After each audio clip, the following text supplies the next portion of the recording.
A new study by the Media Research Center found that conservatives were censored at least, and this is just an estimate, at least 144 million times in the first 3 months of 2022 alone. So over a 90-day span, 144 million times conservative voices were censored on social media. Joining us now for more on what that means is attorney and conservative activist and owner of DC Drano, Tampa native Rogan O'Handley with us. Rogan, good to have you on. Good morning. Thank you for having me on as well. And, you know, if I won that lottery, I'd be right here trying to help save the country, just like you, sir. Don't make me look bad. I would be here. I wouldn't be here. If I won it today, I wouldn't be here tomorrow. I'd come back, you know, for the latter part of the week. But I'd take at least a day off, right?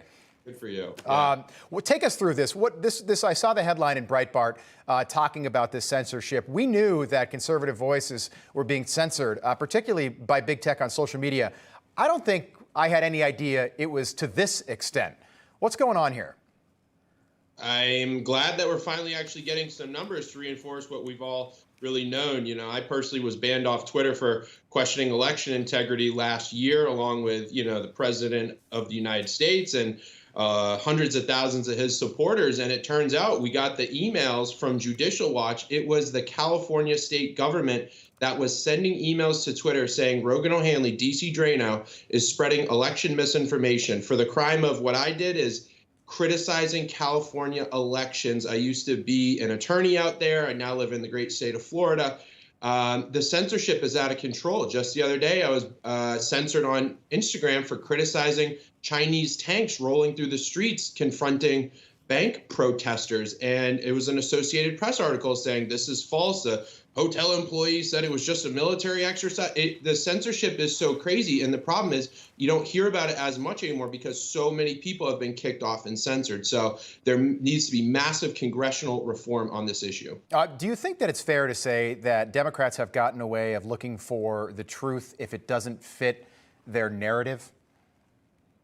I think it's fair to say that they're turning a blind eye to this entire issue because they know it's working in their favor. You know, we're just reading now that Reddit, Twitter, they're looking to ban the word groomer, and they're calling it a slur against LGBT people. But LGBT people will tell you first thing, we're not groomers. Don't you dare call us groomers. And people on the right aren't calling them groomers. We're calling people that want to teach sexually explicit material to young children in kindergarten, first grade, second grade. Those are groomers, okay? It has nothing to do with LGBT. It has everything to do with leftist radicalism and sexualization of children. But the fact that they can even ban that word. I mean, think about it. We're trying to protect children, you know, but we have backups, okay? You want to ban groomer? We'll call you predators. We'll call you, you know, kid touchers. I mean, we're not going to stop defending our children from predators in our community. And so, you know, the left, if they don't like it, they just ban the word, or in a lot of cases, they change the definitions of words. Right,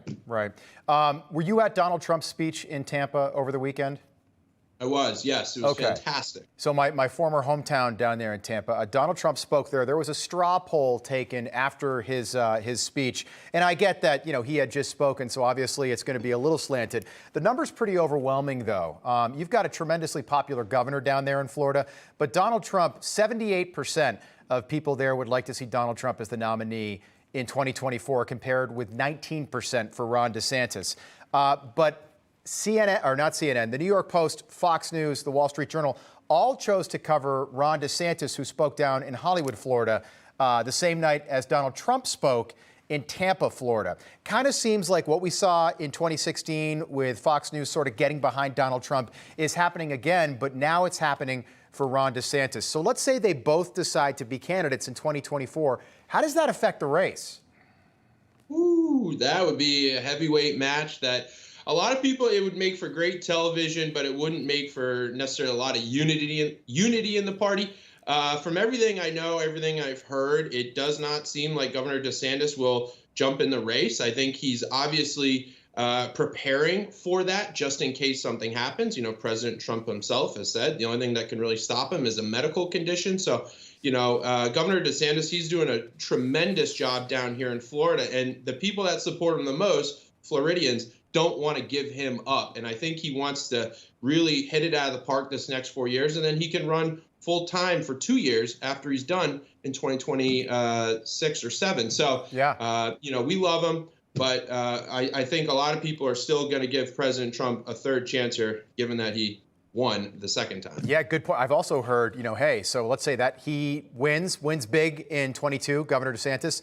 To your point, serves 4 years, which would be his final as governor. He'd be termed out of that. Maybe he becomes Secretary of State or something like that under Trump. Trump could only be president for one more 4-year term, and then maybe he runs in 28. I don't like the predictions, but maybe something like that ends up taking place. Hey guys, it's Rob Carson. I want to tell you about the Patriot Gold Group. But first, let me tell you that the S&P has already lost $8.2 trillion in 2022. Did you know that? Peak inflation is not even hit despite the Fed rate hikes on groceries, on gas. You know it as well as I do. Morgan Stanley and Goldman Sachs are warning of another 20% drop. Inflation is winning in a knockout right now. The Fed is going to raise rates again at the end of July. Meanwhile, Goldman, Wells Fargo, and Bloomberg are all forecasting gold to surpass all-time highs. If you want to invest in gold, call 888-936-2373 now. Call the Patriot Gold Group today and ask about their no-fee-for-life IRA. Sounds like a good deal, don't it? Here's the number, 888-936-2373. 888-936-2373 for the Patriot Gold Group.